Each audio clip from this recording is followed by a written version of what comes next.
Welcome to KBcast, the podcast for security executives, interviewing people from around the globe on how organizations can operate smarter and stay safer.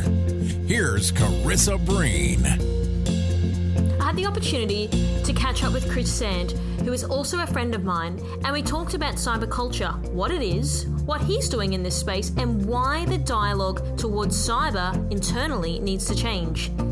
We spoke about what the industry has done to start changing the conversation towards awareness and comms. If you're keen to hear how Chris is changing the way we view cyber culture, then please keep on listening. Okay, so Christopher Sant. Now, I've been wanting to talk to you, one, because you're awesome, and two, because you know your stuff. And I think it's really important that we have this chat because I did listen to you down in Melbourne at the conference last year, and you shared some really good points. And just from our chats that we've had over the last sort of 12 months or so, you've really opened up my eyes to a different way of looking at things. And I think that our audience would gain a lot of insight from that. So before we jump into your wonderful views on cyber, I'd like to start off just with understanding about you and your journey. So if you wouldn't mind, could you walk our listeners through your career from where you started to where you are now?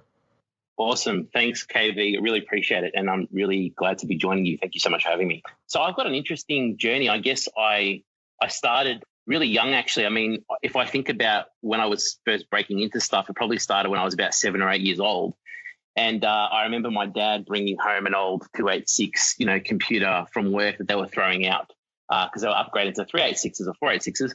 And this thing was like BIOS locked. So I essentially had this piece of kit in front of me and I couldn't use it. And so I managed to figure out that by opening it up and using a knife and taking out the motherboard battery, I could bypass the BIOS password, which was kind of cool. And then I could kind of play blackjack on this thing and games and stuff. And that kind of, I don't know, maybe planted a seed from a young age, just in terms of me tinkering with technology. And then fast forward after university, started as a penetration tester for a Big Four consulting firm. That was good fun. Got to play with lots of technology, pull things apart, try and break into things and whatnot. What I found personally, I wasn't really the most technical person in the room. So I kind of found myself not struggling, but, always trying to work extra hard to keep up with the more technical guys that seem to have just got it. But my forte was always in kind of writing reports really clearly or explaining to our clients, how we'd break into them and what we did and how they could remediate. So I kind of started moving in that direction a little bit. So from there, moved into security operations and then about another 5 years of risk management and then a few other sort of cyber management roles.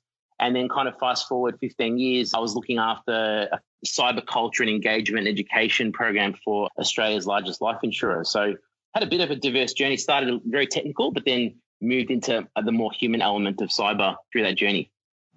So talk to me about cyber culture. Now, it's a word that I've heard yourself use, but other people in the industry. Can you talk a little bit more specifically on what that might mean and what sort of happens when you talk about cyber culture for someone who may not be familiar with that phraseology?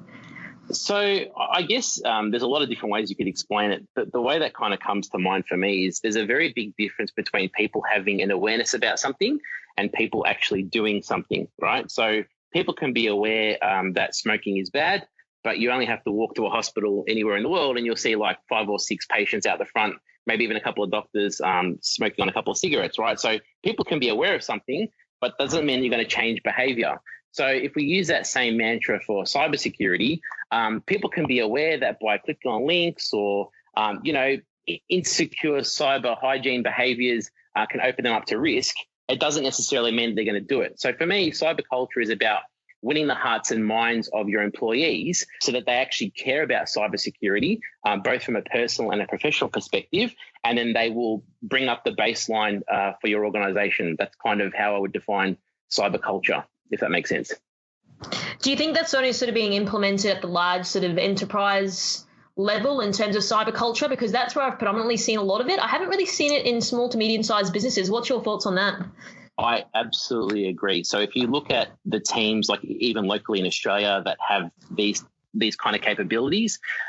They're quite mature. Like, the banks have had teams in this space since, I think even when I was working for one of the banks back in 2012, they had a team that was already established, in cyber awareness, that kind of thing, which has now moved into cyber culture. And that's very much the big part of town, or the bigger companies, whereas small to medium-sized businesses haven't really had that ability to keep pace and do that, because they're probably not they're not as well resourced, right? So it's hard for them to have that investment, to have 2 or 3 people sitting there on the bench running phishing exercises, educating staff, because they haven't had that critical mass. So I think there's definitely room for those parts of the industry to move, if that makes sense. Do you think that perhaps they could leverage partners to do that? I mean, there are a lot of companies out there that do cybersecurity awareness, training, all that type of stuff. They do licensing for this. Haven't really seen a lot of cultural side of things, and maybe that's hard to integrate because you really need to understand the organization to be able to do that effectively, and perhaps even sitting in that organization. But do you think that could be a potential model that could work, because people don't have necessarily 3 people sitting around doing that and potentially the funds to do that? But if they leveraged a partner or a third party to be able to do that for them, they could probably get it at a third of the cost and still get the same type of outcome. Is that a fair assumption? No, definitely. And it's pretty exciting too, because I've seen a number of startups, even in the last 6 months, that have grown quite well in this space, that have received government funding, or they're kicking off their programs of work to really help small to medium-sized businesses with this journey. Mm-hmm. Various companies that have gone off and created like a panel or a portal that their companies can pay a subscription fee for, and then, do cyber risk assessments to understand whether they need cyber insurance or that kind of thing. So I think that's a really positive thing. And as well, leveraging free material. So I'm a very big advocate for using things that are already, no point in reinventing the wheel, right? You might as well use what's already around. So I think the Office of the E-Safety Commissioner here in Australia has done some amazing work, especially in the last 12 to 18 months, to create, I guess you could say, frameworks or education or materials that small to medium and even large size companies can just pick up and drop in and help educate their staff. So I think there's definitely some inroads that have been made in that space. Mm-hmm, mm-hmm. So speaking of free material, I know that I was personally there with you at the SIT Summit last year in Melbourne in November, and you did an awesome job on your presentation. So I really, well, you did. I think it was humanized, and it didn't feel fabricated, and I really like that approach, and that's one of the reasons why I wanted to get you on the show to really talk through that. So can you just probably provide everyone a high-level summary to those who may have missed your presentation about what you spoke about? Yeah, sure. And I'm glad that you got something out of it. That's awesome. So basically at the presentation, we kind of talked about the journey that we had been on in the previous company I was working in, where we called it starting from zero, because essentially we were building a cyber culture from zero. So we started our journey, about 2,500 staff across Australia and multiple geographic locations around the world. How did we go from a tick the box compliance mentality of everyone doing their cyber training once a year because they absolutely had to, going from that as a starting point to winning the hearts and minds, running phishing simulations, making training interesting and engaging, and getting people involved. So we did a few things. It was a kind of 2 or 3 pronged approach. So the first thing that we did was we moved as far away from tick the box training as we could. So that meant actually getting the old PowerPoint deck out, putting some YouTube videos together of DEF CON hacks and stuff, and actually going and showing staff what these things look like. What does ransomware look like? What does online grooming look like for parents and children and stuff, so they could protect their kids when they're on their iPad? So humanizing it. So we actually did a roadshow, and we ended up, it kind of went a little bit viral, I guess. I knew that because we had people who missed it and they were chasing me to do the training, which was always a good sign. So we did that roadshow for the whole company, and everyone did like a 1-hour kind of module with me, which was great. And then from there, what we kind of decided was, okay, we need to leverage and automate wherever we could. So what we did was I spent about 3 months with a couple of grads in our team, which was great. And we pulled together all of the resources, the policies, any information about cyber that we had in the company. And we kind of put that onto an online portal, and we called that the Cyber Hub. And in effect, what we were able to do there was create like a kind of one-stop shop self-service area for all the organization's employees. And then so we had about 15 or 16 different types of cyber help you could get, right? So you could report a phishing email, report a social engineering call, report suspicious behavior on your computer, whatever type of tickets. So what we did was we put a wrapper around that and kind of simplified that reporting process. And that was really good. And then after we had all that set up, we then went out to the business and said, hey, guys, why don't we get, I guess you could say, we called them cyber champions, and a few other companies have done this. We actually got the idea from NAB, one of the large banks here in Australia. And we actually went out to the business and said, okay, guys, give us a representative from each of your teams, and we'll actually double down and give them a bit of extra love and a bit of extra cyber training, so that person can kind of be like a mini me for those teams. So, and that was a game changer, to be honest, because, for a size of about 2,500 staff, it's very hard for me to provide one-on-one service with that many people. But if I could provide that service with the representative from those teams, we had about 96 champions through the business. Wow. And that was, and so the ratio then changes from 1 to 2,500 to, 96 out of 2,500, which is much, much better odds, right? And so even just from an engagement perspective, if I'm dealing with the marketing team, rather than me have to go preach to the marketing team, if, Sally, the extroverted graduate who's really into tech and really into marketing, I trained her, and then she would then disseminate the information I'd give her to her team, it became a kind of train the trainer type situation. And we just found engagement really improved. Time to report phishing emails was shortened. Anytime there was scam phone calls to the business, we'd get reports much, much quicker. So we were able to demonstrate to our leadership team that we're actually improving the cyber culture just by doing this champion program. So that was a really good approach for us. And then what happened was, because we invested in summarizing those materials on the intranet, whenever those champions needed help, over time, they stopped asking me and they started going to the self-help portal and then pulling those materials and helping their teams. So it actually was a bit of like a cyber culture economy, you could kind of call it, and it worked really well. So that was a good experience for us. You spoke earlier about removing the whole tick box of security awareness training. What does that traditional security awareness sort of training look like from your perspective? Pretty much anything that makes people sleep or eyeballs bleed, I would put into that tick box training type thing. So, you know what I mean? So most of them, in other words. Pretty much, yeah. And I was listening to another episode of your podcast earlier, and I think you guys touched on this with Bastion, where, you guys were talking about, as a security professional, if you have to do the training and you find it boring, how would you find it from the perspective of someone who's not in cyber, right? So I used to fail them. Exactly. Because I didn't listen. I was like, I don't care, because I used to come up as the non-compliant person of not doing the training. They're like, all right, you got to do the training now. But I used to click whatever. And sometimes I get it right because I wasn't listening to it, because I wasn't engaged with it. And I found it boring and it was banal. And I frankly didn't care. 100%. And so I think there's two. And I was in security. Exactly, right. From memory, you started as a pretty technical person doing penetration testing type stuff, right? So you're in a space where you would understand the subject matter. It's not a matter of not understanding it. It's just a matter of not being engaged, right? So anyway, long story short, the training, to answer your question in a long roundabout way, pretty much anything that's disengaging. So the tick the box type stuff, usually it's very heavy American accents of modules of, American education companies that have just kind of, put a module together and ask people to go next on. And I found sometimes doing those training courses in various companies I've worked for, sometimes the answers are wrong. Like, you'll actually answer it and they'll ask you a question about privacy principles or about, breaches or about what you should do or who you should contact. And as a professional, we'll answer it and you'll be told it's wrong. Like, I've never got 100% on those quizzes, because our perspective is always, 100%. Our perspectives are always different. They'll usually include a question that asks something about, who should be the first person you should report something to. And it'll say something like, report it to the help desk, or report it to the cyber manager, or report it to your manager. Like, 3 of those could be correct, So no wonder people are confused, because we're giving them crap training. So when we kind of moved away from that a little bit and started engaging with people in a face-to-face scenario, it's kind of probably the reason why the training went a little bit viral, was because people hadn't been engaged like that before. And so they were very engaged when we did. But this is still what gets me, right? I was working in cyber. Yes, I was in trouble because I wasn't compliant with the training, didn't care. I was in cyber, and people know that it's boring, and yet they keep buying these off-the-shelf licenses for the cybersecurity training programs, deploying it to 50,000 seat company. And then people are complaining that they don't get it. It's boring. Like, who cares? It's cheesy, comes across so awkward, and it's cringe. And I'm like, I cannot believe someone's developed this. But the thing is, like, why hasn't anyone actually done anything about it? Everyone's just been like, oh, well, it is what it is, and let's just keep doing the same thing.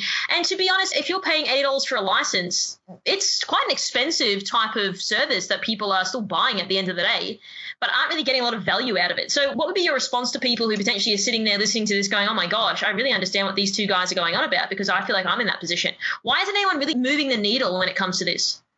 I think that's a great question. What I found personally was that sometimes it's very easy to be like, oh, this is what we have, so this is what we use, so therefore don't change it if it's not broken kind of thing. You know what I mean? So, the training that people have in place may not have been updated for 5 or 10 or 12 years. And crazy. But then it's not relevant.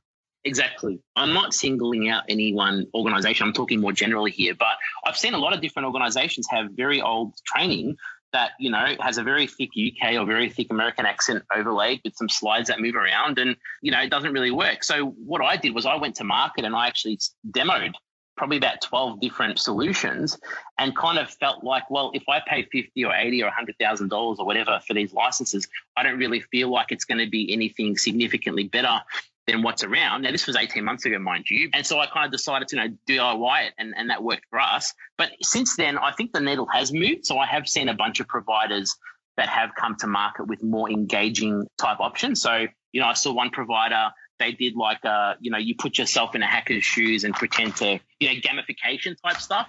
And so, you kind of have like a red team, blue team between, maybe the marketing and the IT team or something, and they try and hack each other. I've seen a vendor do that. I've seen, some stuff around escape rooms, which is kind of cool. So I think there are vendors coming onto the market now that are doing things a little bit differently. My suggestion to people would be go out there, ask for a free demo, ask for a free trial.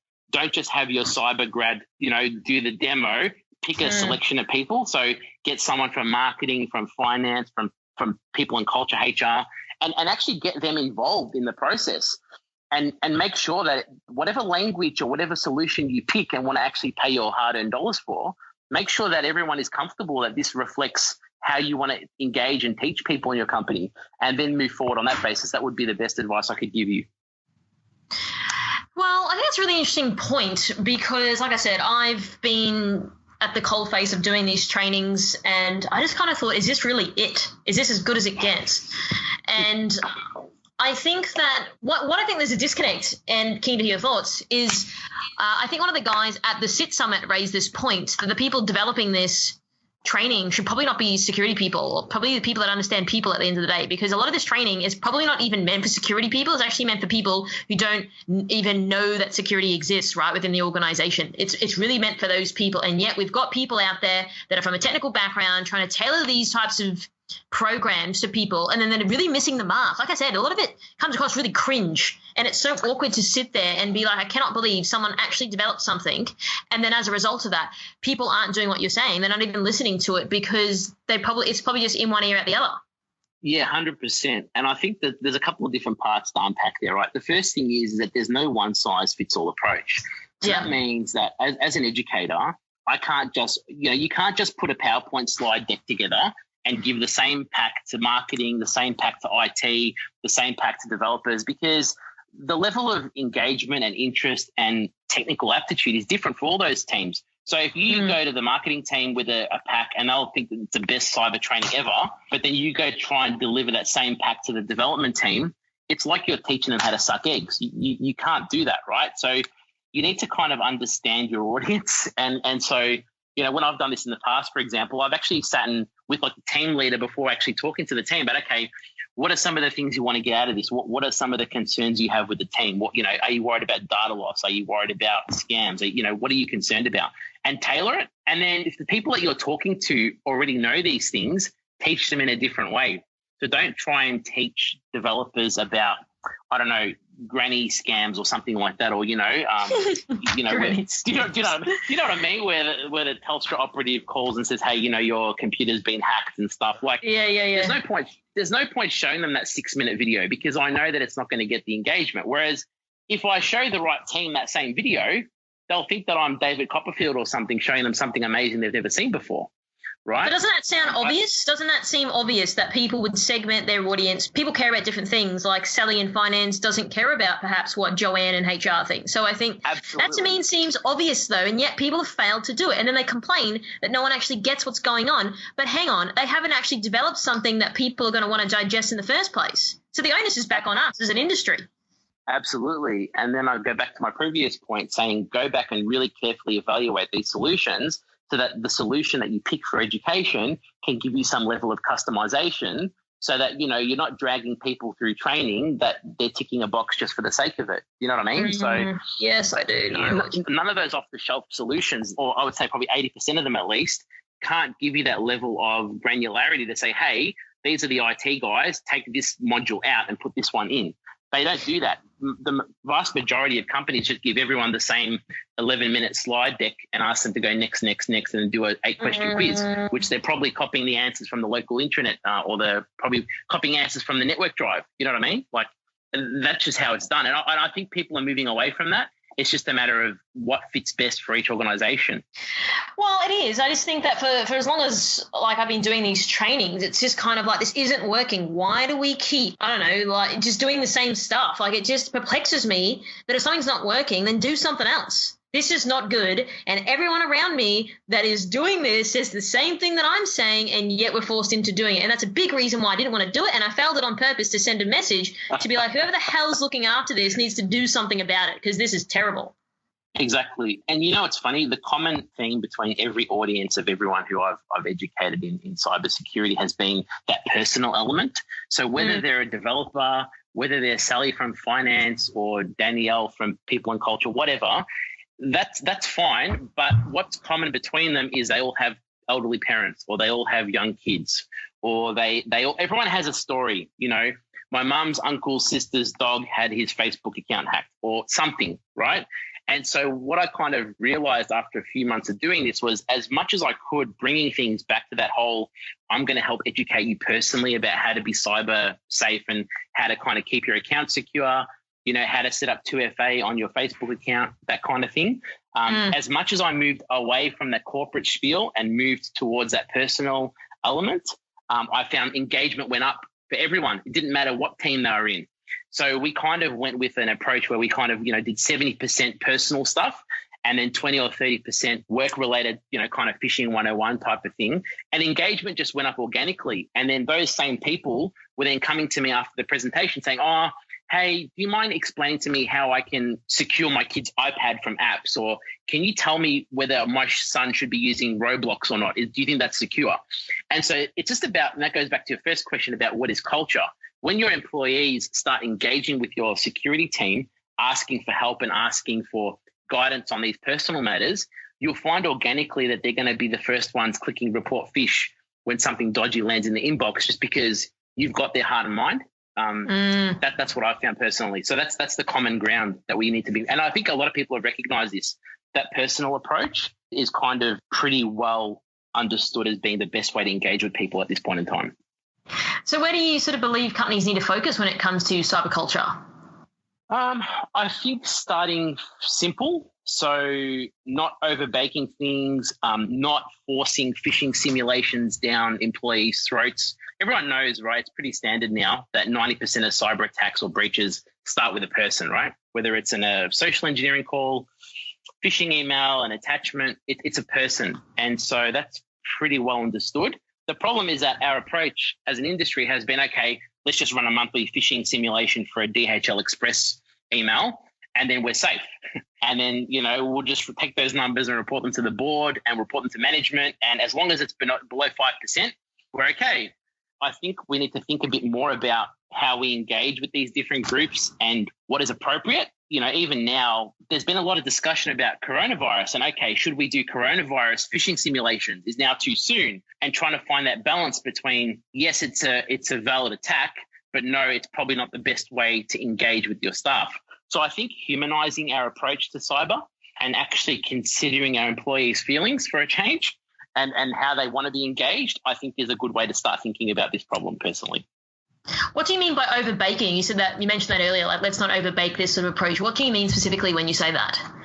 Okay, so for example, when I went to go pull that cyber hub together, right, of like various materials and trying to make the one-stop shop, the biggest problem I had was that I was drinking from a fire hose of data and then trying to rehash that to our employees. If you asked me, take someone who doesn't know anything about cybersecurity and teach them everything that they need to know to be secure, unfortunately, it's such a wide gamut of data to convey to them. You know, they're going to be drinking from the fire hose. It's not going to be an A4 sheet of paper they're going to be reading from, right? So the biggest problem we had was, how do we not overbake it? How do we simplify and bring it down to just key principles around emails, around secure phone calls, around, you know, the simple cyber behaviors that people should do. And so when a company has a 200-page security policy, you know, I think they should be thinking long and hard about whether or not they've overbaked their list of requirements for their employees, and can they simplify things in a way that the majority of their 3, 4, 10,000 staff can adhere to. That's kind of what I'm going with that. Does that make sense? Mm-hmm. And so can you sort of just maybe articulate a few ways that you did do that in terms of simplifying it? You said humanizing the message and segmenting the audience. Was there anything else you sort of did to make sure that reading a 200-page report like that even wants to make me fall asleep when I hear that? Yeah, I think I've fallen asleep a few times reviewing some of those policies in my career.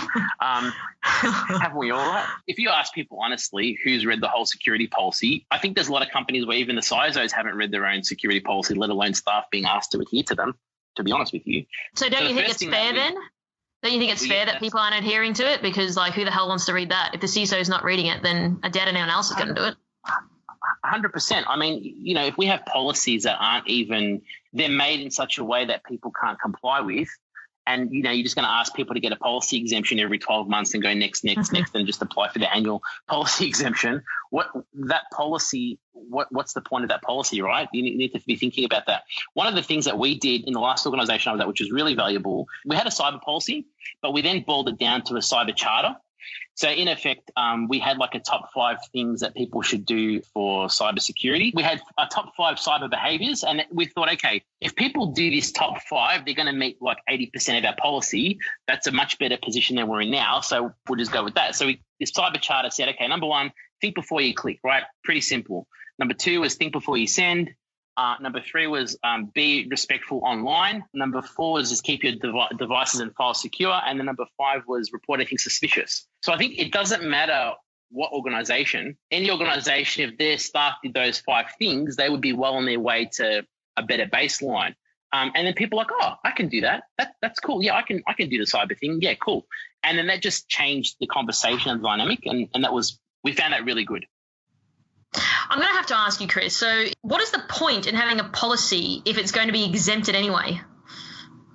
That's a really, really good question. So in a lot of instances I've seen before, a policy is there because it has to be either a regulatory requirement forces it to be, or, you know, it might be part of an audit finding, or there could be some pre-existing, you know, reason why that policy requirement is there. And yes, you know, sometimes you do need to have things there that exceptions need to be made. But I'm probably speaking out of school here because I'm not really a policy guy by trade, at least haven't been for a while. But I would say there's probably not a lot of point of having something there if you know your users can't comply with it. If that is the case, though, I think you should be very transparent with your leadership team about the fact that, hey, you know, we're putting a policy in place that we know we're not going to comply with on day one, but we have a roadmap in place that over time, you know, we're going to comply with it by implementing these controls and this and this and this, if that makes sense. So if you have a policy requirement that says, I don't know, you know, all servers, all databases need to be encrypted, and then you look at your fleet and you're like, okay, we put the policy in place, but only 20% are, then obviously you need to think long and hard about what you're going to do to bridge that gap, right? And then what happens? Do people bridge the gap? Well, it depends on the appetite of the organization. So some of the more mature places that I've worked in have absolutely, you know, when their management or leadership team and their boards are, you know, finger on the pulse, wanting to know where are our gaps, you know, what do we need to do? Those are the organizations that absolutely are on a journey to be more cyber secure. Whereas some other organizations that I've seen, they have as long as they're ticking the box, as long as the compliance requirement or the annual policy thing is ticked every year, they've probably got a more disjointed arrangement in place and aren't quite meeting the mark. Yeah. It just depends on the maturity of the organization. Fortunately, very many of the financial services organizations in Australia now because we're so tightly controlled, various APRA requirements, etc., they can't be operating like that, especially with the new APRA CPS 234 requirements. There's definitely need for people to be having, robust cyber programs in place, knowing where their data is, knowing it's secured, making sure that their boards understand what their roles and obligations are and responsibilities, and that their people actually have an understanding of how to keep data secure, which is where the cyber culture stuff comes in. Okay, so talk to me. So what were some of your key insights that you learned by building out cyber programs within enterprises that people can learn from? Okay, so I think people are key, and you've got to understand that, how do I say this? You have to, how we sort of talked about not overbaking and then going and simplifying stuff. So start with the person and think about how they want to be engaged and put yourself in their shoes. So, there's no point you going and preaching to, I don't know, like the finance team saying, you can't send data, has to be encrypted, blah, blah, blah. But then you don't factor in that, okay, they have a daily process, they have feeds, they have people they need to email, they have, third-party suppliers that have spreadsheets flying back and forth. If you don't put yourself in their shoes and just come in and preaching, in my experience, you're not going to get very far. So I think before you do anything educating, engaging, whatever, you really need to consult with those business teams and make sure that what you're giving them and what you're giving them in terms of constraints is actually doable, if that makes sense. That's probably one of the first things that comes to mind. Second thing I would say is be really clear about like when you don't understand something. So, I think we've all been in this position before, but you're on a long conference call, everyone's talking about a solution or something that needs to be implemented, cyber related, probably 50% of the people probably only understand 70% of what's going on. It's actually okay not to know everything. Yeah, well, it's hard. Like, it's so broad, right? Like, no one knows everything. People who claim they do, exactly. I'd be suspicious of that. Like, I don't know a lot about certain areas like identity and access management, but other people do. I don't know. Why do you think people don't really come forward? Because they probably feel vulnerable that, I don't know everything, and maybe this Chris Sant guy knows everything on the call. I guarantee you Chris doesn't know everything, but I'm usually the first guy to sort of put it out there on a call saying, hey, guys, do you mind just repeating that for me in English because I have no idea what you just talked about? And that usually people kind of laugh that off and kind of rehash it. But I think it's okay to be that guy on the call. If you don't understand something, if you're running a phishing simulation and you're not clear about the simulation, you're not clear about what you're getting out of it, if you're implementing something and you're not clear, then how are the end users supposed to be clear about what's happening to them, or how are the management team going to be clear? Like, as practitioners, unless we're crystal clear about what our intentions are and what we're trying to do, I think you should be pressing pause there. So that's kind of my mentality about things. I'm always happy to kind of put my hand up and say, hey, I don't understand what's going on here. Let's rehash this or simplify it. People should definitely do that more, because I think you hit the nail on the head before. People feel vulnerable that, I'm supposed to be an expert. If I say something, they're going to, I'm going to be the person in the room who doesn't get it. I think we have to kind of remove that fear, because it doesn't help anyone. No, you're so right. So I think, and I guess when you do sort of raise your hand and say, I don't really understand that, perhaps like the next 10 people are like, well, thank God he said it, because I was in the same boat as him and I don't get it. Because I know it's happened to me before. 100%. And you'd be surprised that how many, I don't know if it's happened to you, but you ask the question and you're like, okay, what's this mean, or what's to go with this, or how are we going to implement this without impacting users, or whatever the question is. And then you'll get 2 or 3 other people chime in with like a supplementary question. And I guess I wasn't afraid though. I just used to say it. Yeah, exactly, right? But what I'm saying is it kind of leads the way for other people to kind of ask something too. And I think it's probably I haven't really considered this before actually talking to you about this, but when we talk about building strong cyber cultures, we're always thinking about building cultures with our employees as the end users who aren't in the cyber team. But, talking to you about this a bit more, I'm sort of thinking about it. I think it's important we also look inwards at ourselves and eat our own dog food and think about, okay, are we building a strong cyber team within our cyber team? A strong culture within our cyber team. And that's probably something that a lot of organizations can probably improve too, is how they engage internally, which will then improve how they engage externally. And especially now with this whole coronavirus thing, everyone's working from home, organizations and their teams need to be really well-oiled machines. There's not a lot of appetite or room to get things wrong. So it's if you see teams collaborating really well on Slack and doing Zoom calls and engaging, and that's the kind of stuff that you need to kind of get things through, especially when you're working with remote teams. So yeah, I'd probably say that's important. I'm probably rambling on a little bit, but I think it's all important, right? No, definitely. I mean, in my opinion, it appears that the industry is sort of responding more to the importance around cyber comms and awareness. Why do you believe this has been the case? Because to some degree, it kind of feels in the last 2 years specifically, it's sort of emerged on the front line. But before, it was kind of just, oh, well, no one really cares about that. Like, what do you think's really changed? Probably, that's a really good point. I think the fact that compliance or tick the box or, whatever you want to call it, doesn't necessarily mean you're secure. So a lot of these big breaches that have happened to organizations that have been PCI compliant, or, they've had firewalls, they've had WAFs, they've had all the technology, but they were still breached because, they had an employee socially engineered. So I think it's probably important to recognize that. And I think as a market, we recognize that. And that's why now big companies have figured out, okay, their people are their greatest asset in terms of cyber defense. So that's why you've seen such a vast uplift in that capability. That's my personal view anyway. Do you also think that maybe we've got more and more people sort of popping up talking about cyber and doing it in their way? How I would talk about cyber is different to perhaps you may talk about it. Do you think that people are Absolutely. Sort of understanding from different types of people and what that means and what resonates with them perhaps? Absolutely. And I think a really good way of demonstrating that was, when we went to the SIT conference, the Security Influence and Trust Conference, I think it was November last year from memory.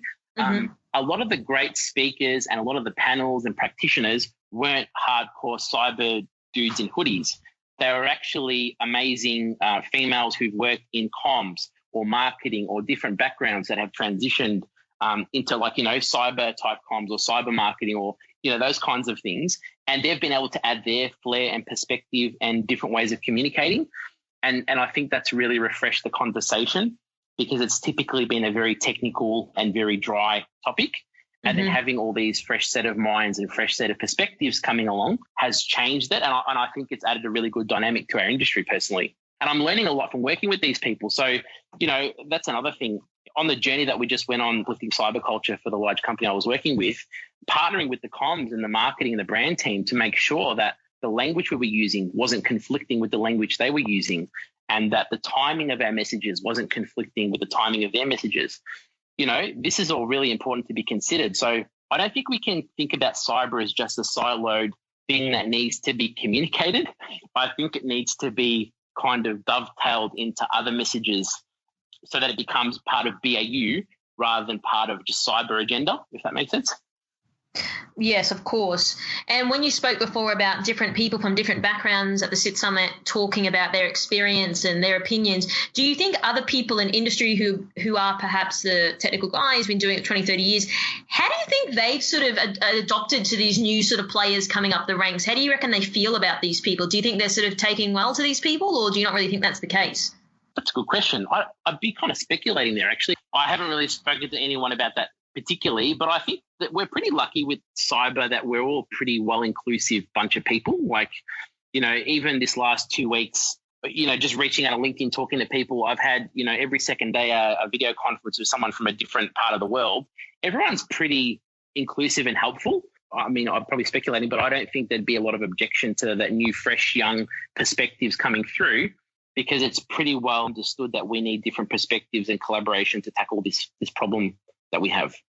Well, I guess anyone would think that that's the way we've got to look at it.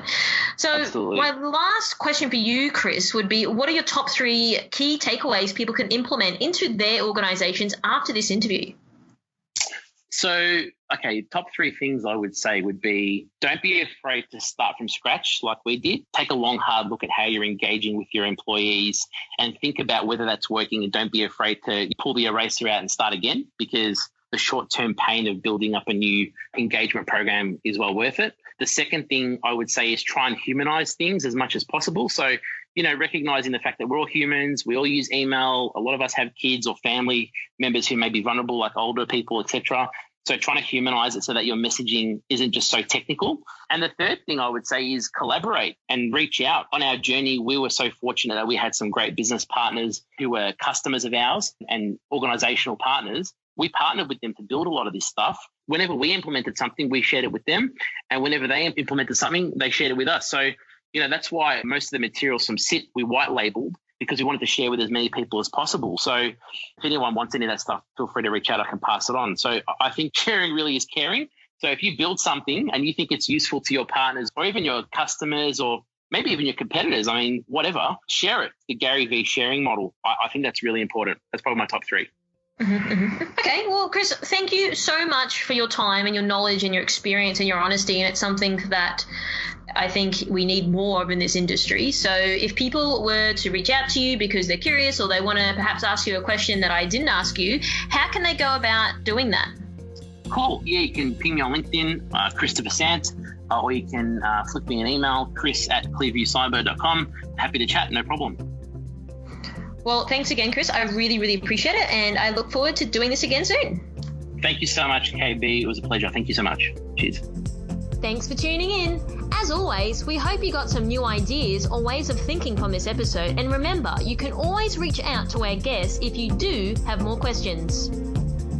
Don't forget to subscribe to this podcast, and we always love to hear your feedback. So leave a review on iTunes, and we might just give you a shout out on a future episode. You can find me on LinkedIn as well as on @IamCarissaBreen on Twitter and Instagram. And if you'd like to know more about how we help tech companies, check out CarissaBreenIndustries.com. Until next time, stay safer.